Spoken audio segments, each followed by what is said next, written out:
miles a furlong, 8 flights to jump. They make their way to the first, led by a Border Fox in the green jacket from the darker of the greys. He's a grey, accompanied by the much lighter grey Silver Prophet. Rising, Border Fox reach for it, nimbly to the other side.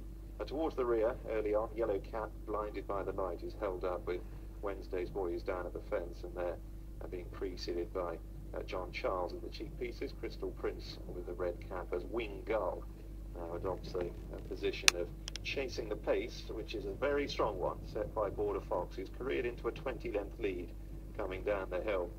Possibly not by design, but with every step he takes, Border Fox is going further and further clear. Be 30 lengths or more now as he turns to face the second. The others well grouped. Wing Gull against the fence, Silver Prophet wide and He's a Grey between them. And then Crystal Prince from John Charles, Wednesday's Boy, and Blinded by the Light is away to the right. So Border Fox, Jack Salmon, having just his 19th career ride, rises at the second flight. Well, doesn't really rise, rather steps through it, but is over clear. He approaches the third as the rest take the second. They've all handled okay. Border Fox has cleared the third safely. Back at the second, Blinded by the Light was a little awkward, and Border Fox races up to the judge. Wing Gull heads the pursuers from Silver Prophet and Crystal Prince and Wednesday's Boy in a green and white jacket. And then He's a Grey, John Charles, and Blinded by the Light is at just last. Main group of runners covered by only 6 lengths. Border Fox is stride perhaps just as shortened a fraction as he goes into the next turn, but he remains 25 lengths up, needs nudging along to get round the next bend for a couple of strides. Wing Gull is still at the head of the chasing pack from Silver Prophet, and then Crystal Prince, the red cap, He's a Grey is wider.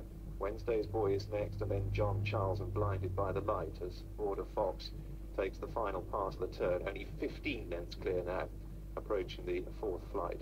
Still chasing Wing Gull from Silver Prophet, and those in pursuit in no great hurry at the moment as Border Fox is urged along, going into the wings of this flight, his stride shortening as he goes into it. He just has enough momentum soon to get over. Came away from it only 6 lengths clear from Wing Gull, who is himself a little untidy, and Border Fox coming out of the dip receives reminders. Still half a dozen lengths ahead of Wing Gull and Silver Prophet and Crystal Prince. Middle flights in the back. Border Fox draws to it. He's probably just idling a bit in front, so he keeps pricking his ears backwards and forwards, and he maybe wants a bit of company, and for all Jack Salmon's urgings, Border Fox has now been clawed back by the pursuers. Blinded by the Light out wide, and the Yellow Cap is making smooth progress. Wing Gull is stalking him going well. Silver Prophet's bustled along, and so too John Charles. Likewise, He's a Grey. Final flight on the far side. 3 out. Border Fox stepped up and has gone. Border Fox has decanted Jack Salmon on the ground, horse galloping away loose. Wing Gull then left in front. From Blinded by the Light and Crystal Prince, then Silver Prophet. Wednesday's Boy, He's a Grey, and John Charles.